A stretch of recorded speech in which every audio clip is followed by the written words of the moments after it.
الحمد لله وحده، والصلاة والسلام على من لا نبي بعده ولا رسول بعده ولا معصوم بعده.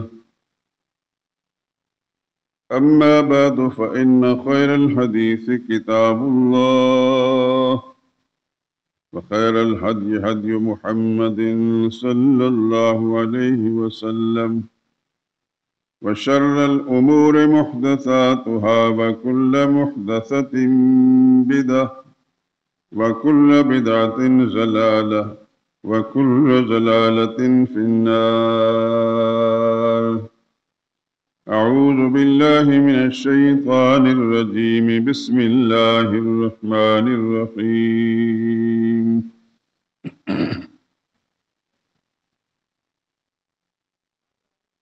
الله لا إله إلا هو الحي القيوم، لا تأخذه سنة ولا نوم، له ما في السماوات وما في الأرض. من ذا الذي يشفع عنده إلا بإذنه، يعلم ما بين أيديهم وما خلفهم، ولا يحيطون بشيء من علمه إلا بما شاء. وسع كرسيه السماوات والأرض، ولا يؤوده حفظهما، وهو العلي العظيم.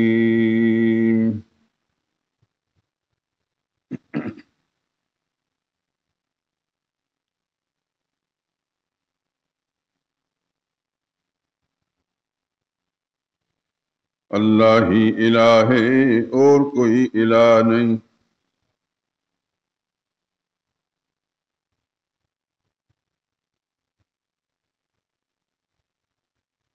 یعنی وہی عبادت اور پکار کے لائق ہے۔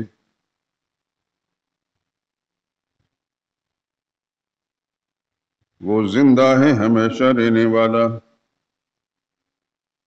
سارے جہان کو سنبھالنے والا۔ اسے نہ اونگ آتی ہے نہ نیند۔ جو کچھ آسمانوں میں اور جو کچھ زمین میں ہے سب اسی کا ہے۔ کون ہے کہ اس کی اجازت کے بغیر اس سے کسی کی سفارش کر سکے؟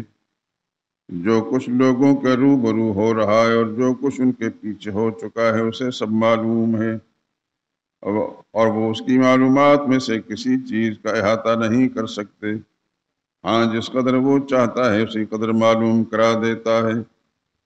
اس کی بادشاہت اور اس کا علم آسمان و زمین سب پر حاوی ہے، اور اسے ان کی حفاظت کچھ بھی دشوار نہیں۔ وہ بڑا عالی شان اور عظیم الشان ہے۔ سبحان ربک رب العزت عما یصفون، وسلام علی المرسلین، والحمد للہ رب العالمین۔ درود پاک پڑھ لیں۔ اللہم صل علی محمد وعلی آل محمد كما صليت على إبراهيم وعلى آل إبراهيم إنك حميد مجيد۔ اللهم بارك على محمد وعلى آل محمد كما باركت على إبراهيم وعلى آل إبراهيم إنك حميد مجيد۔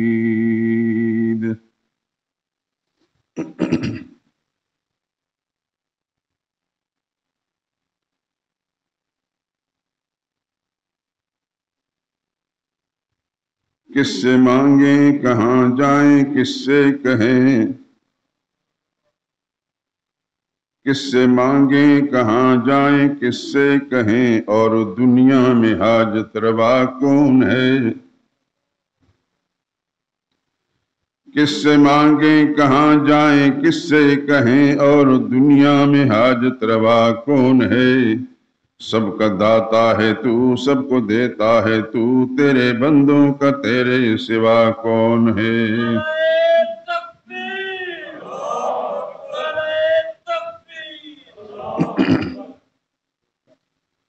کون مقبول ہے کون مردود ہے بے خبر کیا خبر تجھ کو کیا کون ہے؟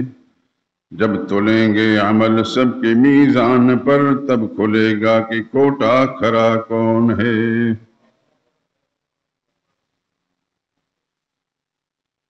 کون سنتا ہے فریاد مظلوم کی کس کے ہاتھوں میں کنجی ہے مقسوم کی؟ کون سنتا ہے فریاد مظلوم کی کس کے ہاتھوں میں کنجی ہے مقسوم کی؟ رزق پر کس کے پلتے ہیں شاہو گدا مسندارائے بزم عطا کون ہے؟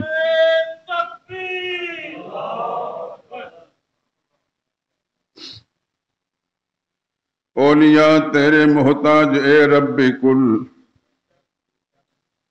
تیرے بندے ہیں سب انبیاء و رسول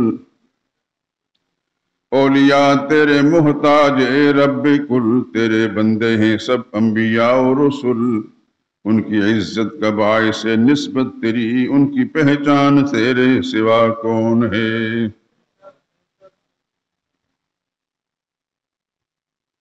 میرا مالک میری سن رہا ہے فغاں جانتا ہے وہ خاموشیوں کی زبان میرا مالک میری سن رہا ہے فغاں جانتا ہے وہ خاموشیوں کی زبان اب میری راہ میں کوئی حائل نہ ہو نام بر کیا بلا ہے صبا کون ہے؟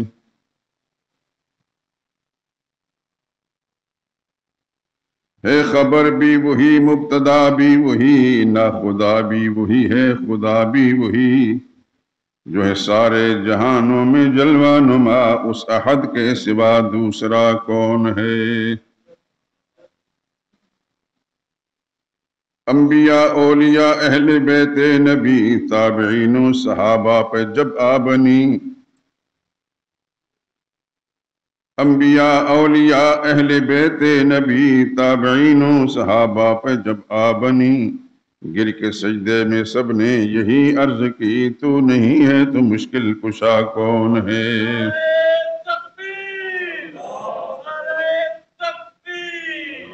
کس سے مانگیں کہاں جائیں کس سے کہیں اور دنیا میں حاجت روا کون ہے؟ سب کا داتا ہے تو سب کو دیتا ہے تو تیرے بندوں کا تیرے سوا کون ہے؟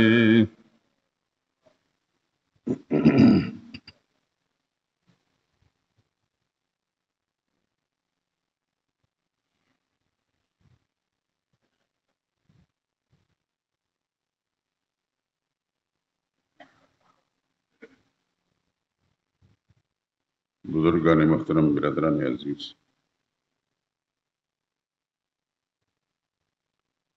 قرآن حکیم کی سب سے معروف اور مشہور آیت، سب سے زیادہ عظمت اور رتبے والی آیت،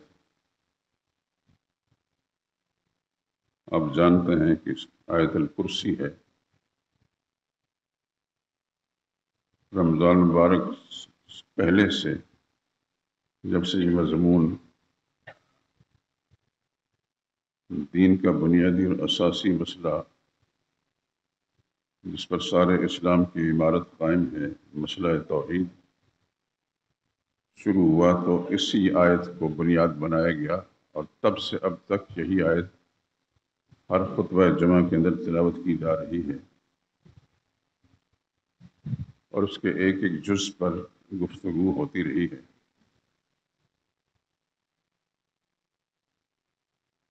میں نے عرض کیا تھا کہ یہ آیت کے 10 جملے ہیں۔ سب سے پہلا جملہ دعویٰ ہے، اللہ لا الہ الا ہو، اللہ ہی الہ ہے اور کوئی الہ نہیں۔ اس کے بعد سب جتنے جملے بھی ہیں اس کی دلیلیں ہیں۔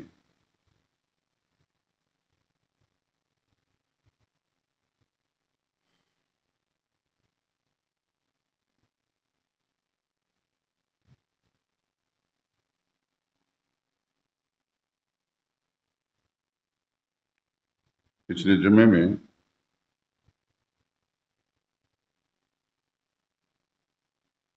لہو ما فی السماوات ما فی الارض اس پر گفتگو ہوئی تھی۔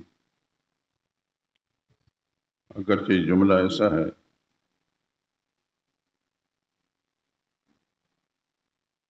اس پر ہفتوں نہیں مہینوں بھی گفتگو ہوتی رہی تو شاید حق ادا نہ ہو، لیکن مختصر سی بات میں نے کی تھی۔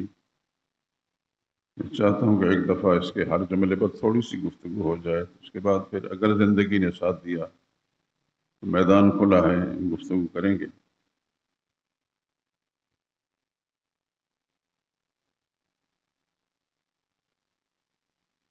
آج کی گفتگو کا مرکز ہے من ذا الذی یشفع عندہ الا بإذنہ۔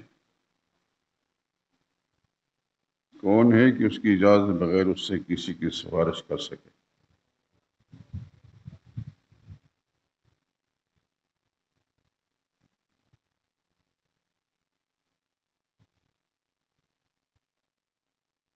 شفاعت ایک اہم دین کا مسئلہ ہے، اور مسلمانوں کا عقیدہ یہ ہے کہ محشر کے میدان میں سرور کائنات صلی اللہ علیہ وسلم اہل ایمان کی شفاعت فرمائیں گے، سفارش فرمائیں گے۔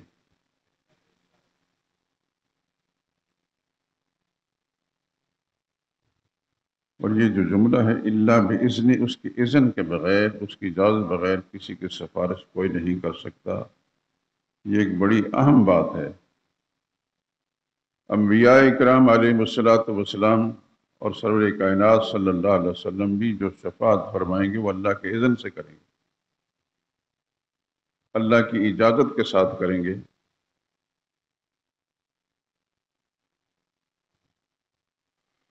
قرآن حکیم کے اندر اس جملے کو اسلوب بدل بدل کر ذکر کیا گیا ہے۔ مثلا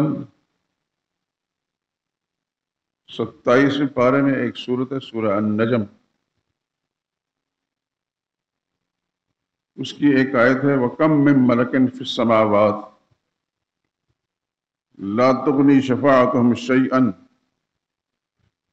إِلَّا مِن بَعْدِ أَن يَأْذَنَ اللَّهُ لِمَن يَشَاءُ وَيَرْضَىٰ۔ کتنے ہی فرشتے ہیں آسمانوں میں،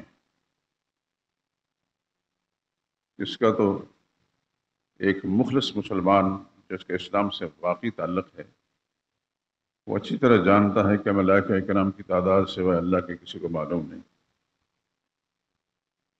قرآن نے بڑا مختصر سے اسلوب سے کم من ملکن فی السماوات، کتنے ہی فرشتے ہیں آسمانوں میں، لا تغنی شفاعتہم، کام نہیں آئے گی ان کی سفارش، شیئن، کچھ بھی،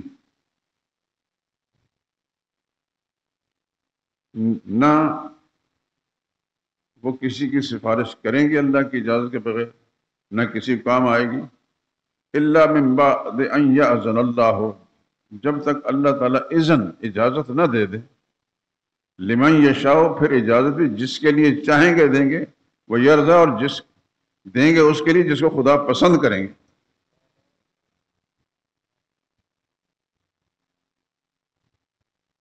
یہ بڑا اہم مسئلہ ہے شفاعت کا۔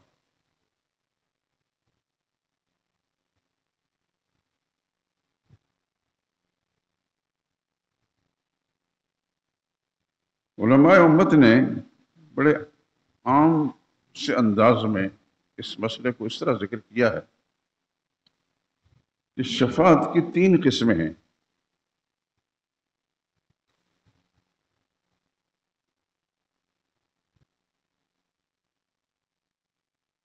ایک قسم ہے شفاعت بالوجاہت،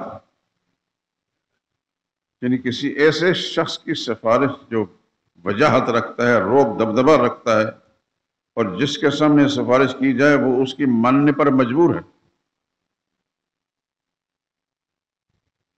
اس دنیا میں ایسا ہوتا ہے۔ مثلا کسی آدمی سے کوئی جرم ہوا، ملکی قانون کے اندر، حکومت کے قانون میں اس کی سزا ہے، لیکن کسی ایسے شخص نے سفارش کی حکمران کے سامنے کہ جو بڑی وجاہت والا ہے، روب دبدبے والا ہے، جس کی وجاہت کے سبب سے حکمران کو بات ماننی پڑتی ہے اور مان لی گئی، یہ ہے شفاعت بالوجاہت۔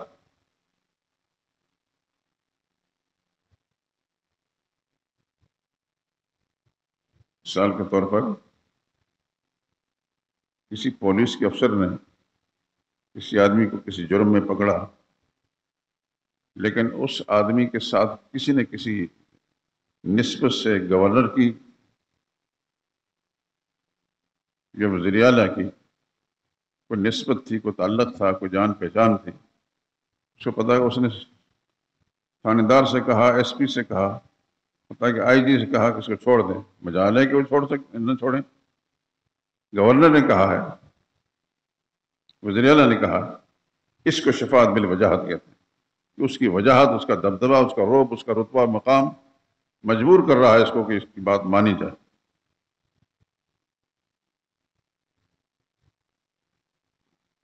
ایک قسم بیان کی علماء نے شفاعت بالمحبت۔ کسی آدمی نے کوئی جرم کیا اور ملکی قانون کے مطابق اس کی سزا تو لازمی تھی، لیکن سزا دینے والی شخصیت، اس کی بیگم نے یا کوئی شخصیت جو اس کے ساتھ بڑی گہری محبت ہے، اس نے کہہ دیا کہ اس کو چھوڑ دیا جائے، تو اپنی اس محبت کی مجبوری کو اس کو چھوڑتا ہے، اور یہ ایسی بات ہے کہ اس کا انکار کوئی بھی نہیں کر سکتا۔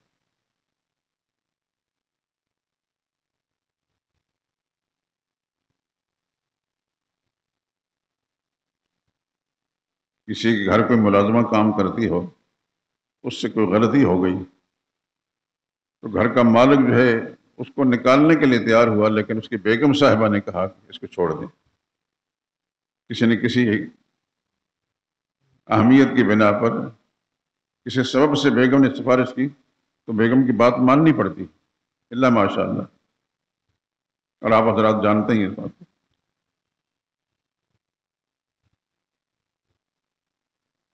ایک شفاعت بالاجازت جو قرآن کریم نے بیان کی ہے، انبیاء اکرام علیہ الصلوۃ والسلام کی جو شفاعت ہوگی، محمد مصطفیٰ صلی اللہ علیہ وسلم کی جو شفاعت ہوگی، وہ اللہ کی اجازت کے ساتھ۔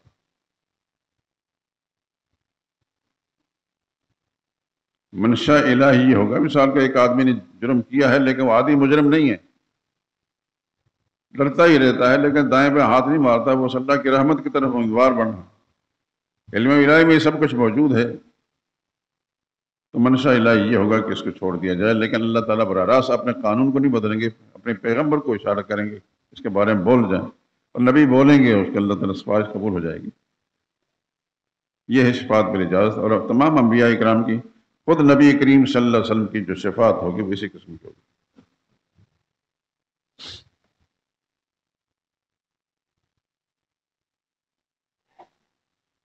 لیکن یہ بات مسلم ہے کہ اللہ کی اجازت کے بغیر کسی کی شفاعت نہیں ہو سکتی، نہ کوئی کر سکتا ہے۔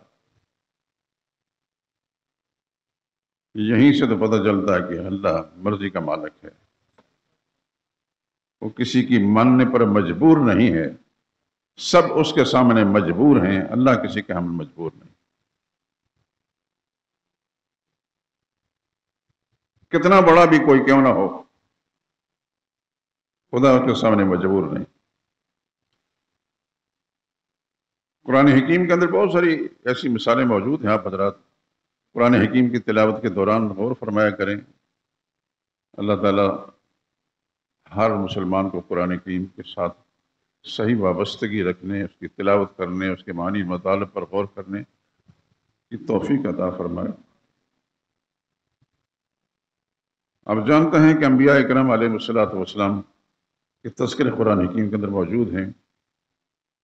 یہ بھی آپ جانتے ہیں کہ انبیاء سے بڑھ کر خدا کی مخلوق میں اللہ کے نزدیک کوئی پسندیدہ نہیں۔ ایک عظیم پیغمبر جس نے سب سے لمبا عرصہ اللہ کی توحید کا مسئلہ بیان کیا. آپ سمجھ گئے ہوں گے سیدنا نوح علیہ السلام، جن کے بارے میں اللہ نے قرآن کریم میں فرمایا فَلَبِثَ فِيهِمْ أَلْفَ سَنَةٍ، 1000 سال قوموں کے اندر رہے، الا 50 عام، 50 کم، یعنی 950 سال تک اللہ کے پیغمبر اللہ کے دین کی دعوت دیتے رہے. اور پھر دعوت ایسی نہیں کہ جمعے کو آ کر ممبر بیٹھ گیا میری طرح، رب انی دعوت قومی لیلا و نہارا، میرے داتا میں نے اپنی قوم کو دعوت دی راتوں کو بھی اور دن کو بھی. یہ بھی قرآن حکیم کے اندر آتا ہے کہ میں نے تنہائیوں کے اندر جا کر بھی ان کو سمجھایا، مجمعوں کے اندر بھی سمجھایا. فلم یزدہم دعائی اللہ فرارا، یہ اس نے بد نصیب ہیں کہ بھاگتے ہی رہے.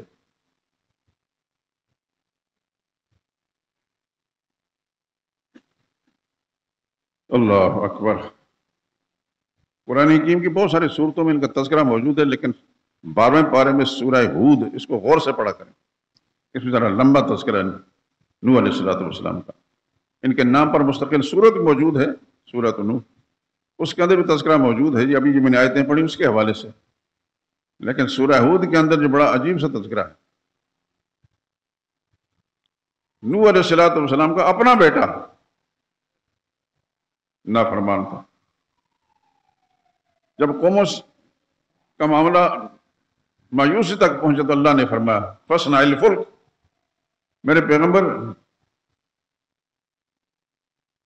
اِنَّهُ لَن يُؤْمِنَ مِنْ قَوْمِكَ إِلَّا مَنْ قَدْ آمَنَ، آپ کے قوم کا کوئی شخص اب نہیں مانے گا، جو مان چکا.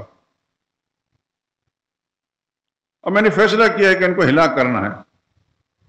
اب اپنی اور اپنے چند افراد جو آپ کے اہل خانہ بھی ہیں اور آپ پر ایمان لانے والے، علماء نے لکھا ہے وہ 80 سے زیادہ آدمی نہیں تھے.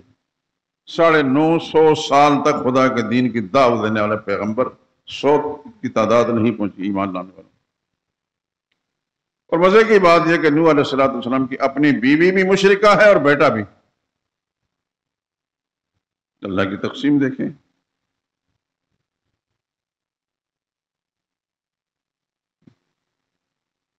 قرآن کہتا ہے کلما مر علیہ ملأ من قومی سخروا منہ، نوح علیہ السلام نے اللہ کے مطابق کشتی بنانی شروع کی کہ طوفان آنے والا ہے، سیلاب آنے والا ہے. تو وہ بدبخت مشرک نوح علیہ السلام کے پاس سے گزرتے تو مذاق اڑاتے. کل لیڈر بننے کے لیے آیا تھا، وہ بات نہیں بنی تو اب بڑھئی بن گیا. پیغمبر نے فرمایا ان تسخروا منا فانا نسخر منکم، بدبختو آج مذاق اڑا لو، ایک وقت آئے گا کہ پھر یہی کچھ ہم کریں گے تمہارے ساتھ.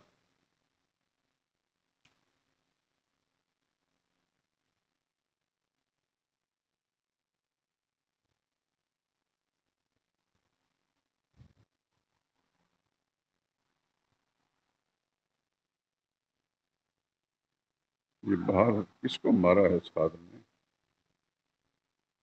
مسجد کے دروازے پر ایسی حرکتیں نہ کریں.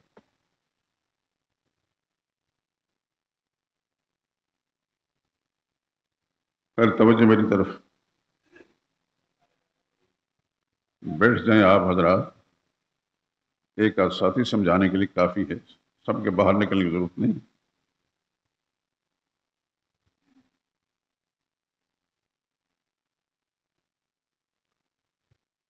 نوح علیہ السلام نے کشتی بنائی، فرمایا کہ آپ کے گھرانے کے لوگ اور آپ پر ایمان لانے والے اس کشتی میں بیٹھیں گے، ہمارے حکم کا انتظار کریں.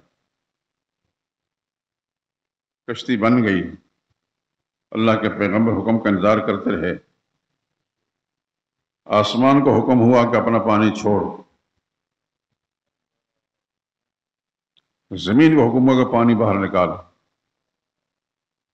اللہ کے نبی نے اپنے بیٹے سے فرمایا ارکب معنا، میرے بیٹے ہمارے ساتھ سوار ہو جا، ولا تکن مع الکافرین، کافروں کا ساتھی نہ بن.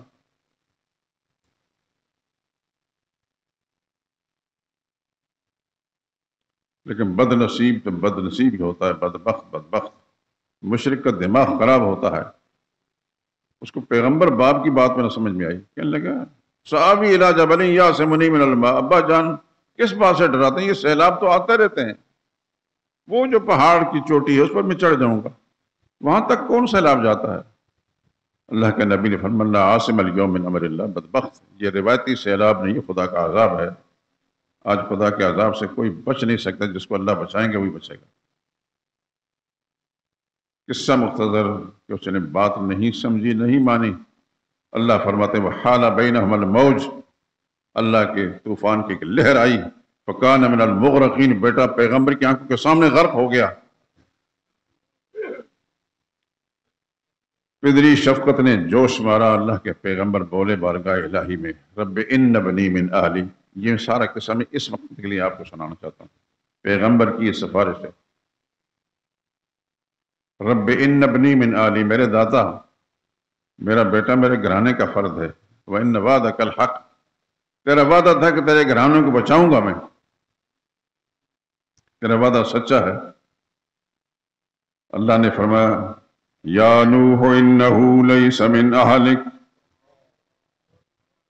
میرے پیغمبر میرے نوح جس بیٹے کی سفارش آپ فرما رہے ہیں یہ آپ کے گھرانے کا فرد نے، ہم نے نام کاٹ دیا ہے، انہو عمل غیر صالح، یہ بڑا بد عمل ہے، فلا تسألنی ما لیس لک بہ علم، جس چیز کا آپ کو علم نہیں اس کے بارے میں سوال بھی مت کر، انی اعظک ان تکون من الجاہلین،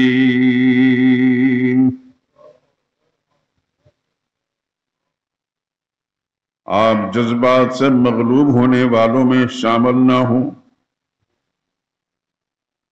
جاہلین کا لفظ میں نے جاہل نہیں فرق کیا، جذبات سے مغلوب ہونے والے لوگوں میں شامل نہ ہوں۔ اللہ کے پیغمبر کو بات سمجھ میں آ گئی، اللہ کے نبی نے بارگاہ الہی میں التجا کی، یا اللہ میں معافی مانگتا ہوں، میں نے جو سوال کیا تھا وہ درست نہیں تھا، وَإِلَّا تَغْفِرْ لِي وَتَرْحَمْنِي، اللہ میرے اس قصور کو معاف نہ کیا، رحم نہ فرما، أَكُمْ مِنَ الْخَاسِرِينَ، میں نقصان اٹھانے والوں میں ہو جاؤں گا۔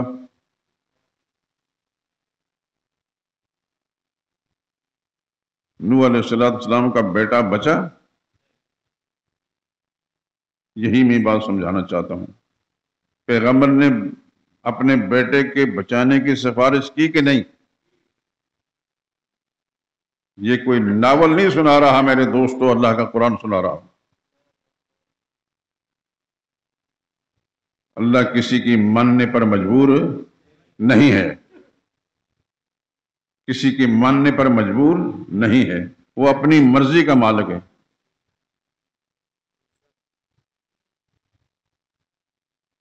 یفعل ما یرید یفعل اللہ ما یشاء، اللہ جو چاہتا ہے کرتا ہے، وہ کسی سے پوچھ کر نہیں کرتا۔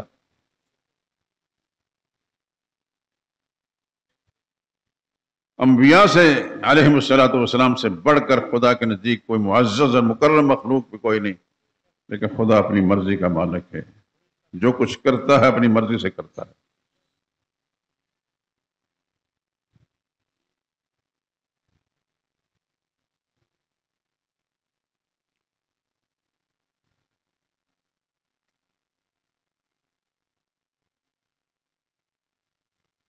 سرور کائنات صلی اللہ علیہ وسلم،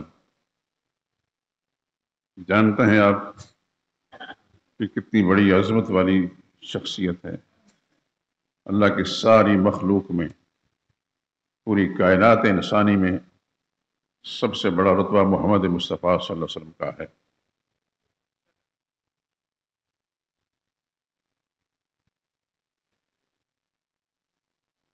آپ نے بھی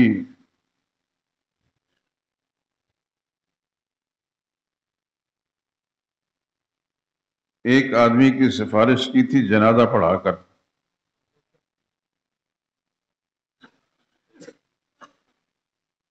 آپ کیا سمجھتے ہیں کہ حضور صلی اللہ علیہ وسلم جنازہ جب پڑھایا ہوگا تو کیا پڑھا ہوگا اس میں؟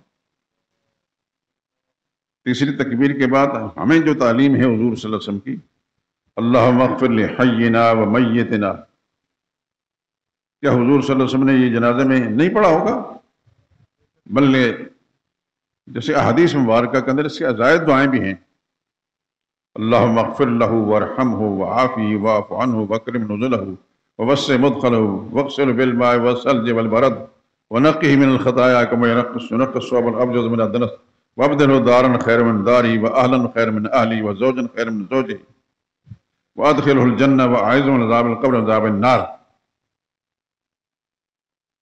اس کے علاوہ بھی دعائیں موجود ہیں، لیکن مختصر دعا وہی ہے جو عام طور پر سکھائی جاتی ہے، کتاب میں لکھی جاتی ہے کہ عوام الناس کو ساری باتیں یاد بھی نہیں ہوتی، یہی ہے کہ یاد ہو تو ظاہر قسمت۔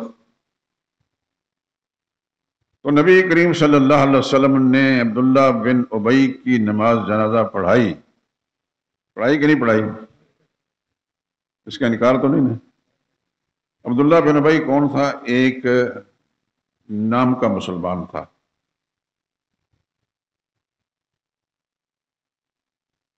میں اس لیے کہہ رہا ہوں کہ وہ مسلمانوں کی صفوں میں رہتا تھا، مسلمانوں کے ساتھ مل کر مسجد نبی میں جماعت میں نماز پڑھتا تھا۔ اندر کی کیفیت پوری تفصیل تو اللہ جانتا ہے، لیکن معروف یہ ہے کہ وہ کھوٹا تھا، نبی کریم صلی اللہ علیہ وسلم کی ذات اقدس کے لیے، اسلام کے لیے، مسلمانوں کے لیے مفید نہیں تھا۔ جب اس کی نماز جب وہ فوت ہوا تو رسول اللہ صلی اللہ علیہ وسلم کو اطلاع دی گئی، نبی کریم صلی اللہ علیہ وسلم نے حامی بھر لی کہ میں نماز جنازہ پڑھاؤں گا۔ کیوں؟ یہ یاد رکھیں، کلمے کا اعتبار کر کے۔ عبداللہ بن ابی کلمہ پڑھتا تھا،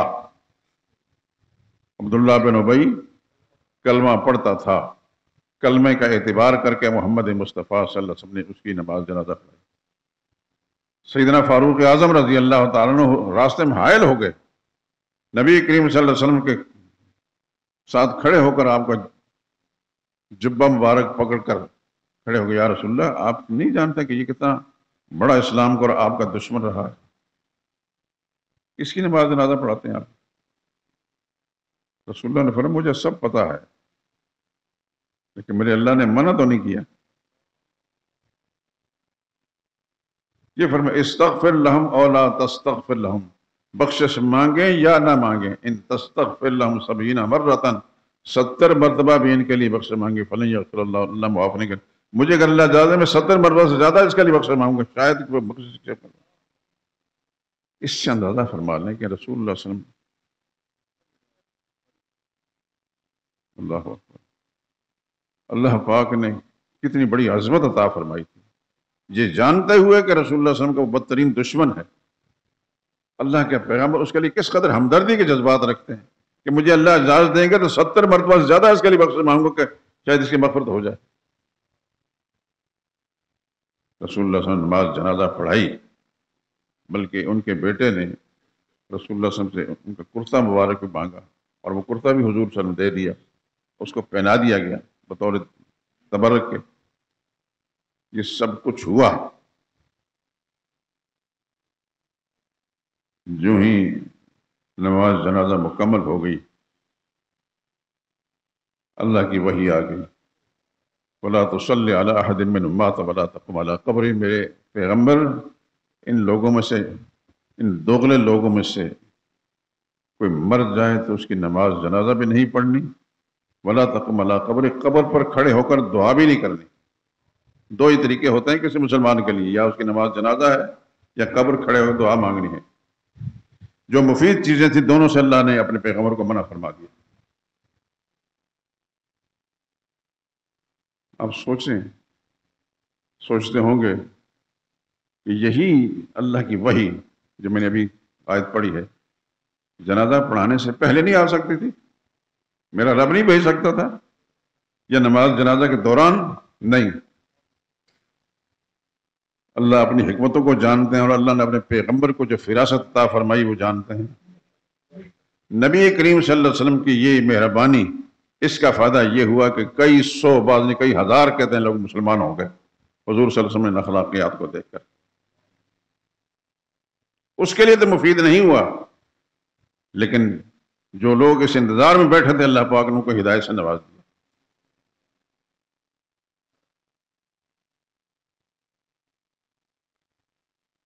نہ رسول اللہ صلی اللہ علیہ وسلم کا کرتا مبارک اس کو مفید ثابت ہوا، نہ حضور صلی اللہ علیہ وسلم کا اللہم اغفر لحینا و میتنا ثابت ہوا۔ اللہ مرضی کا مالک ہے، میں یہ سمجھانا چاہتا ہوں، اللہ اپنی مرضی کا مالک ہے۔ اس کی مرضی اگر کسی کو بخشنے کی نہیں تو پیغمبر کی دعا بھی اس کے لیے مفید نہیں ہے، اور اگر اس کی مرضی کسی کو معاف کرنے کی ہے، اچانک میرا ذہن منتقل ہوا ادھر، تو پیغمبر کی بد دعا بھی اس کے لیے نہیں، بلکہ اللہ بد دعا کو دعا میں تبدیل کر دیتے ہیں۔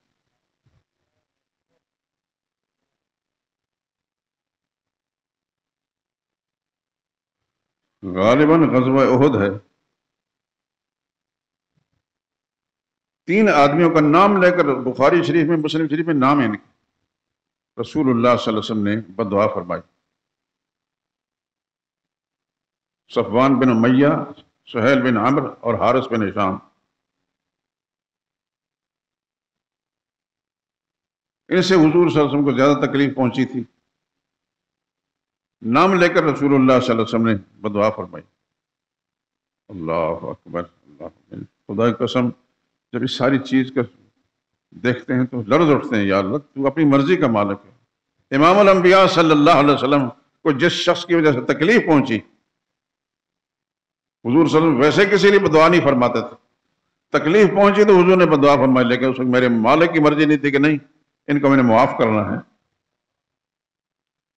قرآن کریم کے اندر آتا ہے لیس لک من الامر شیء، میرے حبیب آپ کا اس معاملے میں کوئی اختیار نہیں، اللہ معاف کریں یا سزا دیں۔ واللہ غفور الرحیم، آج اللہ نے سزا دینے کا فیصلہ نہیں فرمایا، اپنی شان غفوریت اور رحمانیت کا فیصلہ کیا، میں نے ان کو معاف کر دینا ہے، انہی کو اللہ نے ہدایت دے دی۔ تو مرضی کس کی چلتی ہے؟ یہ سمجھانا چاہتا ہوں، اللہ اپنی مرضی کا مالک ہے، اللہ کسی کی ماننے پر مجبور نہیں،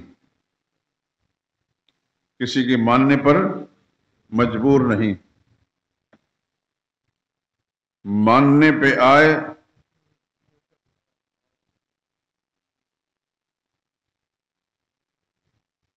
اللہ اکبر۔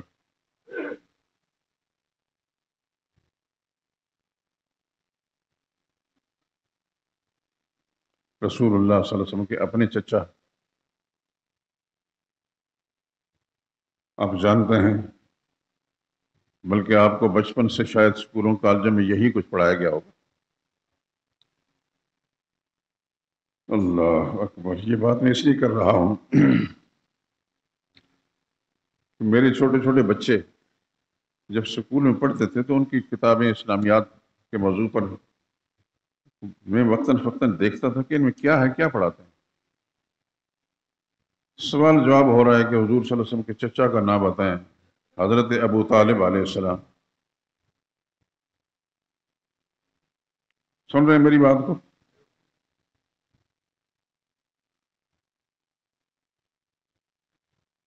شاید کہ نشرہ مرتب کرنے والے بدبخت ابو لہب کا نام بھی لکھ دیتے، لیکن چونکہ قرآن میں اس کی مذمت اللہ نے سورت نازل فرمائی ہے، اس واسطے ابو لہب کا نام نہ لکھا۔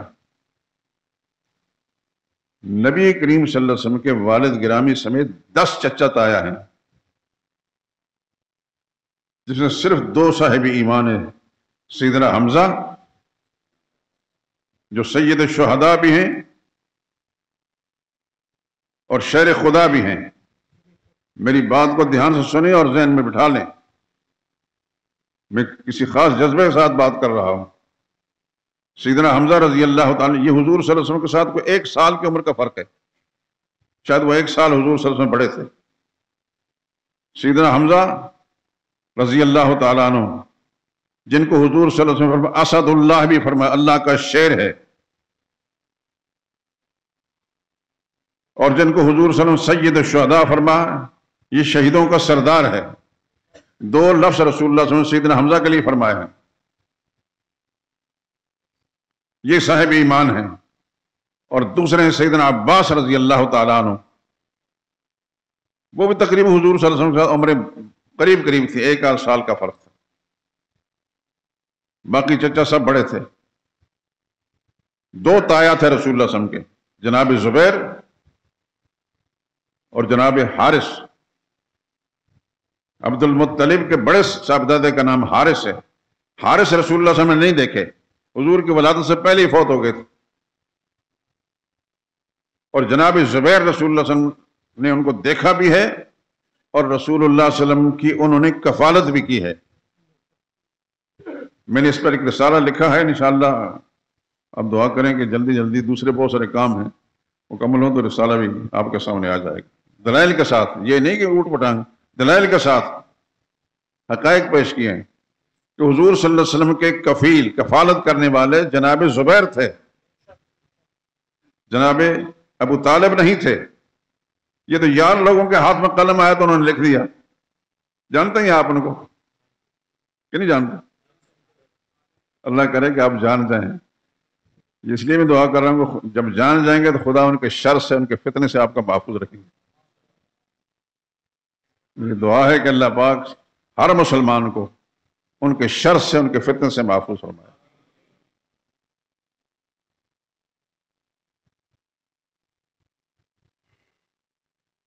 تو رسول اللہ صلی اللہ علیہ وسلم کے 2 تایا تھے، جناب زبیر اور حارث.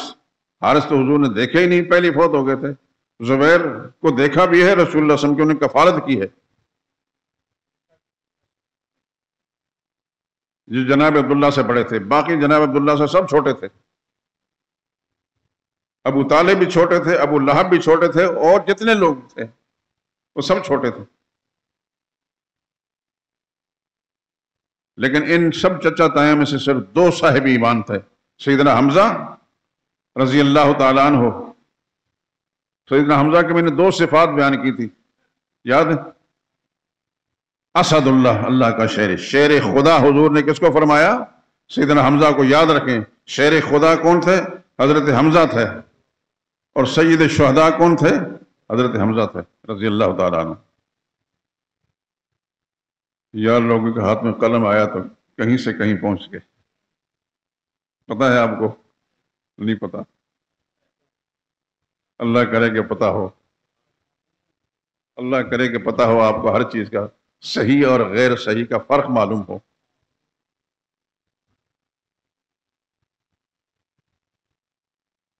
میں نے یہ لکھا ہے اور باقاعدہ احادیث مبارکہ کے حوالوں سے لکھا ہے. الحمدللہ العظیم ان کے حوالوں سے لکھا ہے، لیکن ساری چیزیں بیک وقت وجود میں نہیں آتی. دعا کریں کہ ازواج مطہرات کا تذکرہ جلدی مکمل ہو جائے. آج کل نظر ثانی کر رہا ہوں، مکمل ہو جائے اور چھپ جائے، ایک دفعہ آپ کے سامنے آ جائے تو پھر اگلے کام ہیں.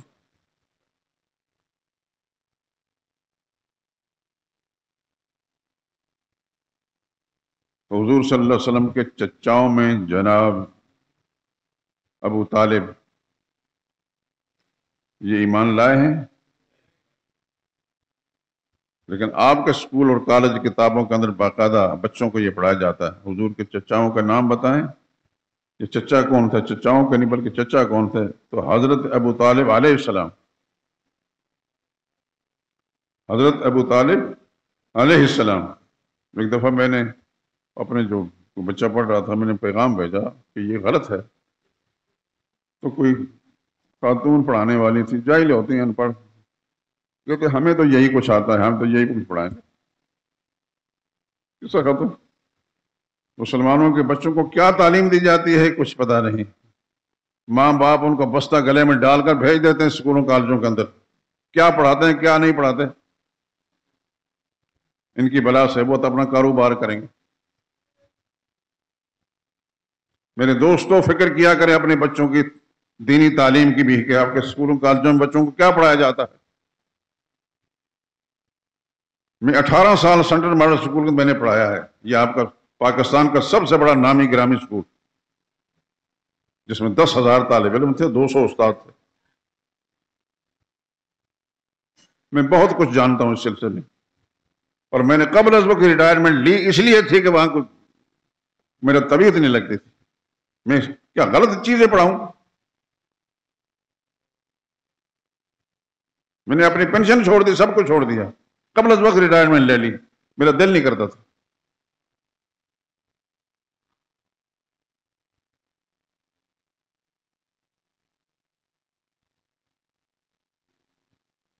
کیا سکون سے گلستان من بہار مرا،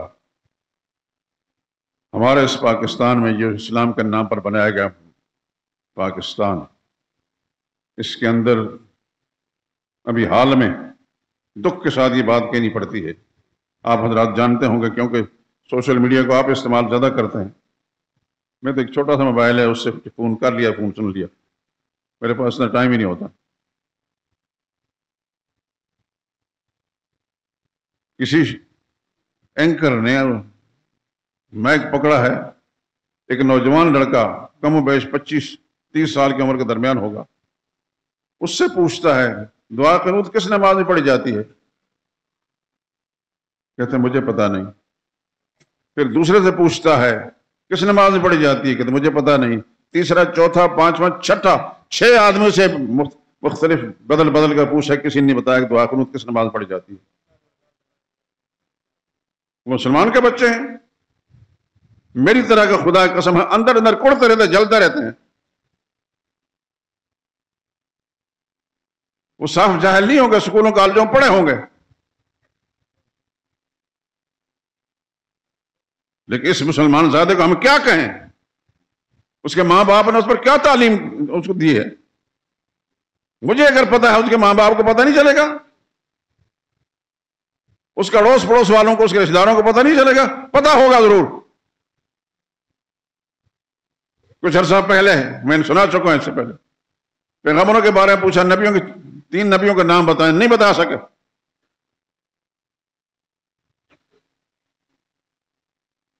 یہ سال پہلے سے شاید زیادہ عرصہ ہو گیا۔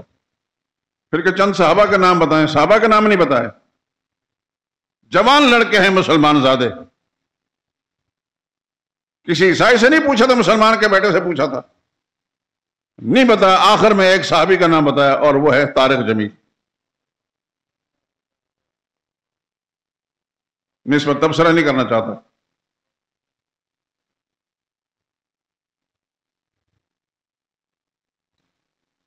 اس سے آگے آگے دیکھیے ہوتا ہے کیا۔ یہ اسلام کے نام پر بنایا گیا ملک، بہت کچھ دل میں آتا ہے لیکن کہتا نہیں۔ دعا ہی کرتا ہوں اللہ تعالیٰ، یا اللہ ہمارے گناہ معاف کر دے اور اس قوم کو ہدایت دے دے، اور ہمارا حکمران ٹولہ جو سب سے زیادہ گمراہ اوپر بیٹھے ہوئے ہیں، اسلام بیزار طبقہ وہ اوپر بیٹھے ہیں، انہوں نے نصاب تعلیم مرتب کرنے کے لیے ایسے جاہلوں کو، ایسے بدبختوں کو مقرر کیا گیا کہ جنہوں نے سوائے گمراہی کا اور کچھ بھی نہیں پھیلایا۔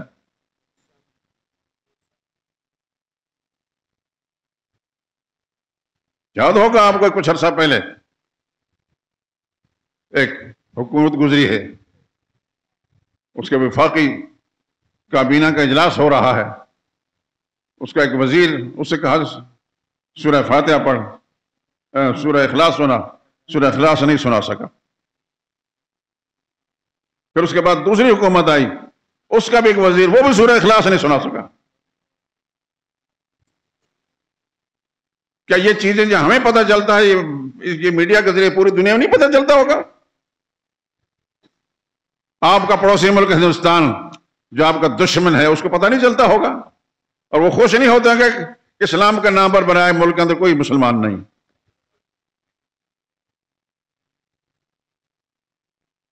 انگلیوں پر گنے جا سکتے ہیں دوستوں صرف مسلمان۔ میں اللہ سے دعا کرتا ہوں کہ اللہ تعالیٰ آپ کو بھی ان لوگوں میں شامل کرے جو خالص مسلمان ہیں، کیونکہ مجھے بڑی تکلیف ہوتی ہے، اللہ کی قسم مجھے بڑی تکلیف ہوتی ہے اس قسم کی چیزیں جان کر۔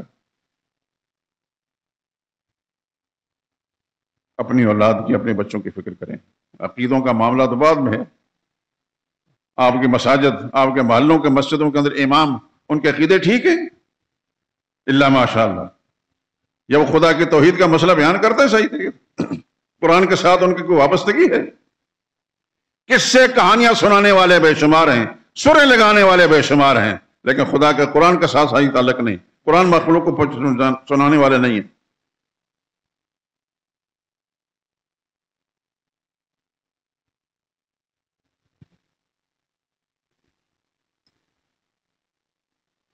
بات عرض کر رہا تھا کہ اللہ اپنی مرضی کا مالک ہے، وہ کسی کا محتاج نہیں، کسی کے ماننے پر مجبور نہیں۔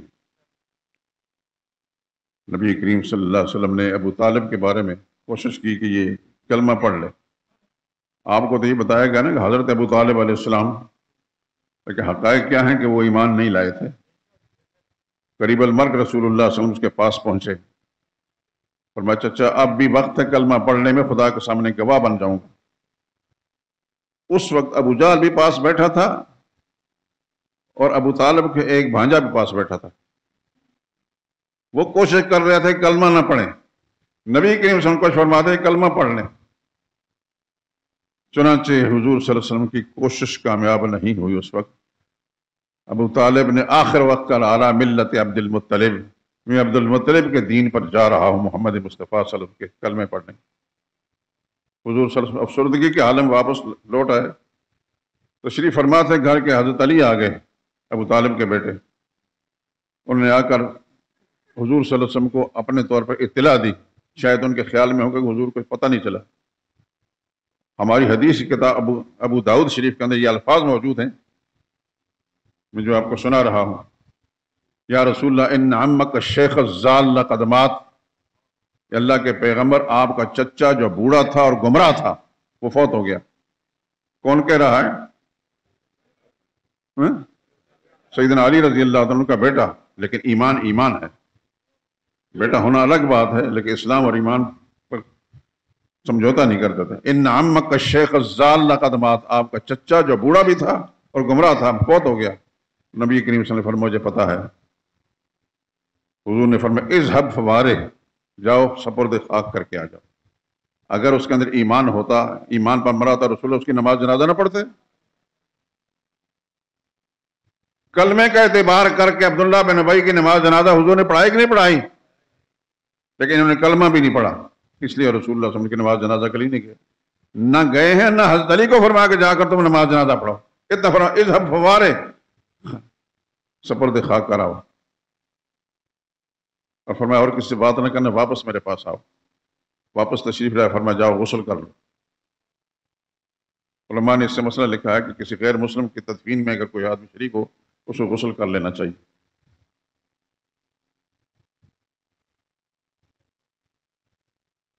نبی کریم صلی اللہ علیہ وسلم نے ابو طالب کے بارے میں کبھی کسی حدیث کے اندر موجود ہے کہ وہ دعا فرمائی ہو کہ ابو طالب رسول اللہ صلی اللہ علیہ وسلم کا چچا نہیں تھا؟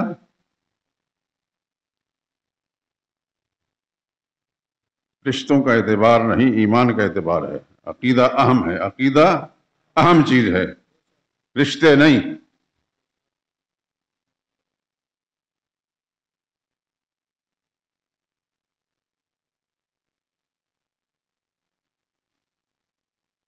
میں اور آپ، ہم سب اپنے عزیز اقارب، اپنے بزرگوں، اپنے بڑوں، جہاں ہمارے لیے حکم کو ان کا ادب کریں، احترام کریں، سکھ سکون پہنچائیں، وہاں یہ بھی ہے کہ ان کے دین کی محنت کریں، راہ راست پر آ جائیں۔ اگر نہیں آتے ان سے اللہ تعالیٰ پیر کر لیں۔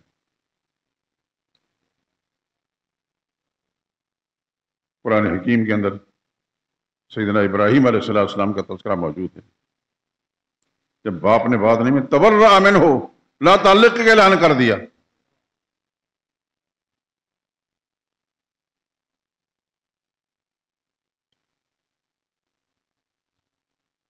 یہی قانون میرے لیے اور آپ کے لیے، کیونکہ ایک وقت آنکھ بند ہوگی ہم سب کی، ہم اکیلے ہی جائیں گے اپنی قبر کے اندر، کوئی نہیں جائے گا ہمارے ساتھ۔ وہ قبر کے اندھیری میں کوٹھڑی پہنچا کر پھر اس میں لائٹ بھی نہیں جلے گی۔ اگر ہمارا ایمان اور عقیدہ ٹھیک ہوگا تو خدا اس کو روشن کر دیں گے، نہیں تو قیامت کے دن تک وہ اندھیرا ہی رہے گا۔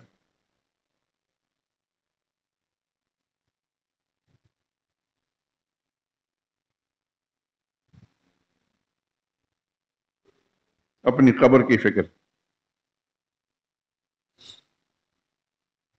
اپنے ماں باپ کے ساتھ ہر انسان کو محبت ہوتی ہے، خدا کرے کہ ہر ایک کو محبت ہو لیکن شرعی ضابطوں کے مطابق ہو۔ اور اگر کسی آدمی کو معلوم ہے کہ میرے ماں باپ کے عقیدے کمزور ہیں تو اس پر محنت کرے کہ مرنے سے پہلے کم از کم اپنے عقیدے کی سلامتی کے ساتھ رہیں اور پھر دنیا سے جائیں۔ ہاتھ پاؤں دبانا اور مال دینا اور دوسری چیز یہ بڑا آسان کام ہے، ان کا عقیدہ اور ایمان کی فکر کریں۔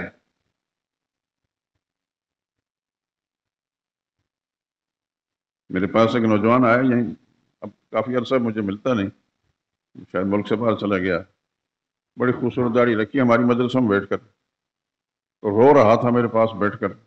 کیا بات ہے بھائی؟ کہتی میری ماں کہتی کہ داڑھی منڈوا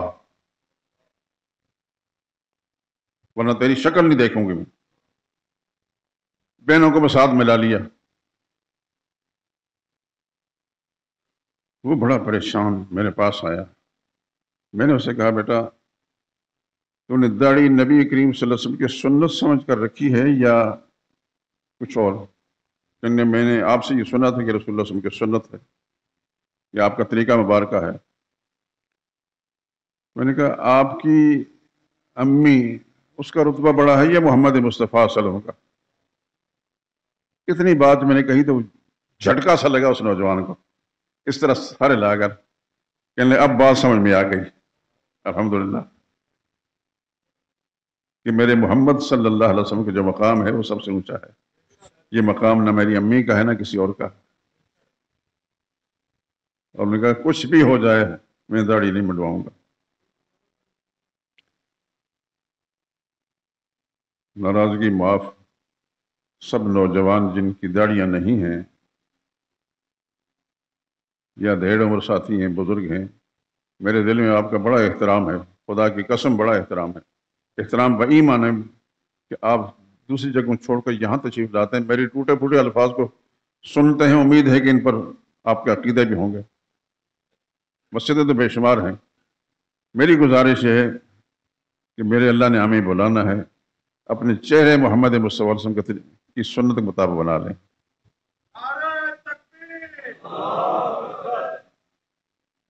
ہو سکتا ہے کہ گھر کے افراد، بیگم صاحبہ، بچے، عزیز اقارب کہیں کہ یہ کیا بنا دیا آپ نے؟ کچھ پرواہ نہ کریں، یہ دیکھیں کہ میرا محمد صلی اللہ علیہ وسلم مجھے کس نظر سے دیکھے گا۔ بس رسول اللہ صلی اللہ علیہ وسلم کے سامنے ہم نے جانا ہے، حضور صلی اللہ علیہ وسلم کس نظر سے دیکھیں۔ ایک نظر ہے ان انسانوں کی، بہن بھائی ہیں، ماں باپ ہے، ایک نظر ہے محمد مصطفیٰ صلی اللہ علیہ وسلم کی۔ ان دونوں نظروں کا فرق کر کے آپ اس کو ترجیح دیں جس کو اچھا سمجھتے ہیں آپ۔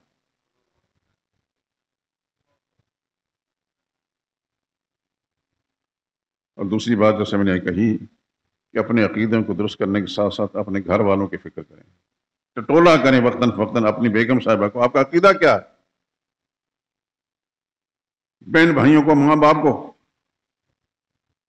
ابراہیم خلیل اللہ کا قصہ قرآن کریم میں اس لیے بیان کیا ہے، ابراہیم علیہ السلام سب سے پہلے اپنے باپ کو بتا دیں۔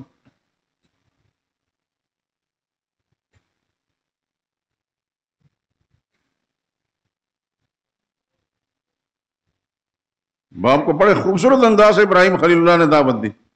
یہ الگ بات ہے کہ اس نے بات مانی نہیں اور کہا نکل جا میرے گھر سے، نکل گئے، لیکن ابراہیم خلیل اللہ نے بات پہنچا کر دی۔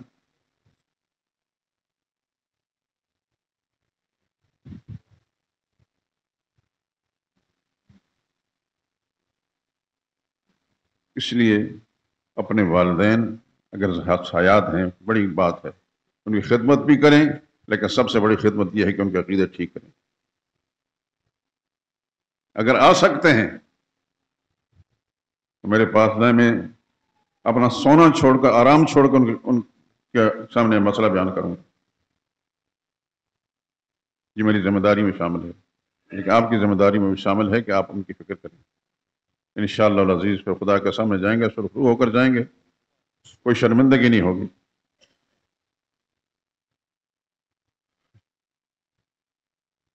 الحمدللہ العظیم، اللہ کی مہربانی سے میں جب سے یہاں آیا ہوں، الحمدللہ آپ حضرات میں سے اکثر جو مجھے جانتے ہیں کہ میں نے اس معاملے میں خیانت نہیں کی۔ سب سے اہم بات دین کی عقیدہ توحید اپنا درست رکھنا اور دوسرے مسلمانوں تک یہ بات پہنچانی، اور یہ بات میں نے کام کی ہے۔ اور مجھے یقین ہے کہ آپ حضرات کے اکثر دوست جو ہیں اس بات کا اعتراف کریں گے کہ میں نے یہ مسئلہ بیان کیا۔ کم از کم میری یہ اس مسجد کا در و دیوار، اس کا فرش، جہاں آواز جاتی ہے، دائیں بائیں بلڈنگ اور عمارت، زمین، یہ میرے حق میں گواہی دیں گے انشاءاللہ۔ میری خواہش ہے کہ آپ حضرات کے عقیدے بھی صاف ستھرے ہوں، اور آپ کے حوالے سے آپ کے گھرانے کے تمام دوست احباب، عزیز اقارب، آپ کے بچے، آپ کی خواتین، آپ کے ماں باپ بھی، بہن بھائی بھی، ان سب کے عقیدے ٹھیک ہوں تو ظاہر قسمت، اس سے بڑی اچھی بات کیا ہوگی۔ وآخر دعوانا ان الحمد للہ رب العالمین۔